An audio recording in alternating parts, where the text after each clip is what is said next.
پکاریں گے کہ اے مالک، اے دوزخ کے نگراں، تمہارا پروردگار ہمیں موت ہی دے دے۔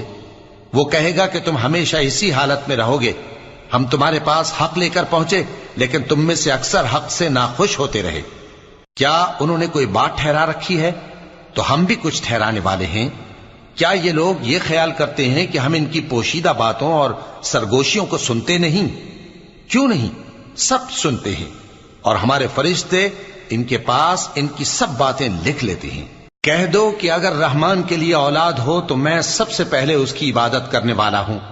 یہ جو کچھ بیان کرتے ہیں آسمانوں اور زمین کا مالک، جو عرش کا بھی مالک ہے، اس سے پاک ہے۔ تو ان کو بک بک کرنے اور کھیلنے دو، یہاں تک کہ جس دن کا ان سے وعدہ کیا جاتا ہے اس کو دیکھ لیں۔